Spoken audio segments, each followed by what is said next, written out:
दो भाई एक ही कमरे के मकान के लिए 2 साल से कोर्ट कचहरी के चक्कर काट रहे थे, मगर कोई हल नहीं निकल रहा था। वो केस में दो भाई सगे भाई थे और उसके केस में उनके पिताजी ने 80 स्क्वायर फुट की जगह, बहुत छोटी जगह थी, वो जो जगह को लेके उनके पिताजी के गुजर जाने के बाद उनके ओनरशिप राइट्स और पोजीशन के लिए दोनों भाई में झगड़ा चल रहा था। उन्होंने कोर्ट में केस दाखिल किया। कोर्ट में उन्होंने सिविल सूट दाखिल कर दिया एक भाई ने, और वो जो डिस्प्यूट था 2 साल से शुरू था। जो जितनी कॉस्ट थी उससे 4 गुना ज़्यादा भी उसका पैसा दोनों भाइयों ने वो लिटिगेशन में खर्च किया था। मीडिएशन के जरिए दोनों भाइयों ने संपत्ति बेचकर पैसे बराबर बांट लिए और अपने झगड़े को खत्म किया। जो मैटर कोर्ट में शुरू था, मीडिएशन के 2 ही सेटिंग में वो मैटर सेटल हो गया। दोनों ने भाई ने तय किया कि वो प्रॉपर्टी बेच के जो कुछ अमाउंट रहती है वो दोनों में डिवाइड कर लेंगे। तो ये मीडिएशन का सक्सेस ऐसा है कि एक तो टाइम ही बच गया, पैसा भी बच गया, जो आगे भी और खर्च होने वाला था, और जो टूटे हुए जो रिश्ते थे वो फिर से जुड़ गए। मीडिएशन जो है is a sophisticated form of लोक अदालत। उसमें बड़े तरीके से हम डील करते हैं। फर्स्ट हम ये देखते हैं कि डिस्प्यूट का कोर क्या है, इसका डिस्प्यूट क्यों अराइज हुआ। कई बारी जो रीज़न होता है डिस्प्यूट का वो ईगो होती है, या आपस में जो भेदभाव आ गया है, जो डिफरेंस आ गया है, या आपको कोई चीज़ बुरी लगी है, उसका होता है। मार्च 2020 में दुनिया थम गई।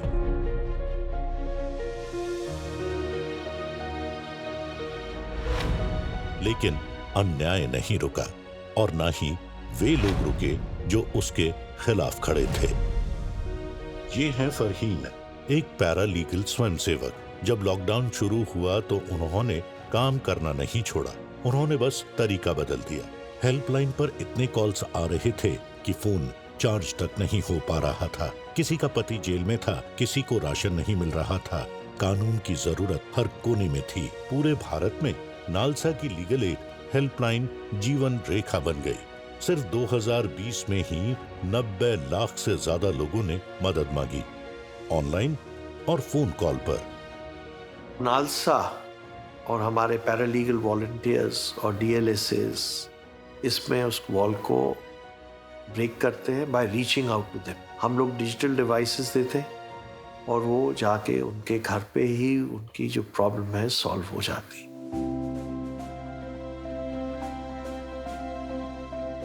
And we are also working on the e-लोक अदालत, इलेक्ट्रॉनिक माध्यम से जो लोक अदालत होगी, तो rather than people लोगों को फिजिकली आने के बदले में डिजिटली जो अपने गांव में हैं, अपने देहात में है, वहाँ तक उनको लोक अदालत के माध्यम से न्याय देने का कोशिश किया जाएगा। व्हाट्सएप नोटिस से लेकर ई लोक अदालत तक सिस्टम बदलने लगा, सिर्फ जरूरत की वजह से नहीं बल्कि एक नई सोच के साथ। अब ये सिर्फ पहुंच की बात नहीं थी, ये थी डटे रहने की, नए सिरे से शुरुआत की और संविधान की जो डिजिटल हो गया है। जब कोविड आया तो लॉकडाउन की खामोशी जेल की सलाखों के पीछे सबसे ज्यादा गहरी थी। पहले से भरी हुई जेलें एक धमाका करने वाले बॉम्ब की तरह हो गईं। भारत की जेलों में 4 लाख से ज्यादा कैदियों के लिए हालात और खराब हो गए। कोर्ट की सुनवाई रुकी, परिवार से मिलना बंद हो गया और जेलों के अंदर डर और बेचैनी भी कैद हो गई। देखिए, कोविड का जो पीरियड था, it was a very worst period that all of us have seen. But the supreme court responded to the situation immediately. जैसा लॉकडाउन डिक्लेयर होगा, लॉकडाउन के immediately within 48 hours the court went to the electronic mode video conferencing. And I was happy that I was part of one of the first benches which was functioning that time. We were functioning from house of one of our senior judges, and we could reach out to the people. A person residing in the last remotest part of Kerala could by video conferencing approach the court. Covid के दौरान 1 लाख से ज्यादा ऐसे कैदी जिनका trial चल रहा था रिहा किए गए। बहुत को नालसा ने रिहाई दिलाने में मदद की। मैं ये कहूँगा कि कोविड के समय नालसा ने जो भूमिका निभाई वो अपने आप में एक ऐतिहासिक प्रयास रहा।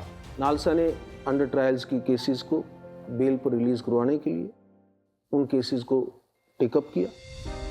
अदालतों में नालसा ने खुद इनिशिएटिव लेकर के उन केसेस को लीगल एड के माध्यम से या खुद अपने माध्यम से, अपने प्लेटफॉर्म से ही उन लोगों को रिलीज कराने के लिए कदम लिए गए। दशकों से हमारा कानून सिर्फ मर्द और औरत के खानों में सोचता रहा, मगर उनके बाहर लाखों लोग थे, अनदेखे, अनसुने, बिना सुरक्षा के। नालसा का 2014 का फैसला एक ऐतिहासिक मोड़ था। पहली बार ट्रांसजेंडर समुदाय को संविधान ने पहचान दी, पर कानून की स्याही को अब असल जिंदगी में न्याय के रूप में उतरना था। ट्रांसजेंडर के बारे में एक यूनिक चीज़ है कि नालसा ने ही लिटिगेशन फाइल किया। हमने जजमेंट ली to protect the rights of transgender. वो एक किस्म से लैंडमार्क है, बिकॉज आई डोंट थिंक कहीं पे भी वर्ल्ड में ये हुआ है। और हमारे पास ट्रांसजेंडर्स के लिए स्कीम्स भी हैं। नालसा ने ट्रांसजेंडर समुदाय के लिए कदम उठाए, पीएलवी को ट्रेनिंग दी, अलग से हेल्प डेस्क बनाए और उनके लिए ऐसे सुरक्षित स्थान बनाए जहां कानून उनका साथ दे। ये बड़ा दुर्भाग्य है समाज में कि ट्रांसजेंडर कम्युनिटी को दया के भाव से देखा जाता था। नालसा ने इसमें पहल की और ट्रांसजेंडर कम्युनिटी को ही नहीं, पूरे समाज को और विभिन्न संस्थाओं को यह जताया कि इन लोगों के भी संवैधानिक अधिकार हैं। और ऐसा करने के बाद ये नहीं कि सिर्फ उनको हमने कोई कागजी बात करके छोड़ दिया हो। इसके लिए नालसा स्वयं अदालत के दरवाजे गई और उनके अधिकारों की लड़ाई कानूनी रूप से लड़ी गई और उनको वो अधिकार दिलाए। पहले न्याय सिर्फ कागजों और दफ्तरों तक सीमित था, वेटिंग रूम्स में फंसा रहता था। आज वही न्याय आपकी जेबों में है, फोन्स में है, हर छोटे बड़े सपने में है। ई फाइलिंग से लेकर वीडियो सुनवाई तक डिजिटल न्याय अब भविष्य नहीं रहा, बल्कि हमारी हकीकत बन गया है। गोल ये होना चाहिए कि access to justice is should be available at telephone call. आपके घर में आपका कोई लीगल इशू हो, कोई प्रॉब्लम हो, आपको वहीं पे मदद मिल सके। तो नालसा की हेल्पलाइन है 15100। उसके ऊपर हमें रोज 3000 के ऊपर कॉल आते हैं। कॉल्स को एनालाइज करके हमारी जो नेटवर्क है, state legal service authorities, district legal service authorities, taluka legal service authorities, उनके तहत हम नालसा का जो कार्य है to provide right to access to justice, इस देश का जो आखिरी का सिटीजन है, हाशिए पे रहने वाला जो इंसान है, उससे पहुंचाने का कार्य करें। 30 is not a big number, but we have done enough. We have done a lot, but there are challenges. 30 साल में जो कुछ पाया है, हम प्रयास करें कि ऐसा कुछ अगले 3 साल में हम पा जाएं। नालसा सदैव आपके लिए अवेलेबल है। नालसा की सर्विसेज का उपयोग लीजिए और न्याय के लिए संघर्ष कीजिए। ये अंत नहीं है, न्याय अभी प्रक्रिया में है, अभी जारी है, पर आज ये पहले से कहीं अधिक लोगों तक पहुंच रहा है।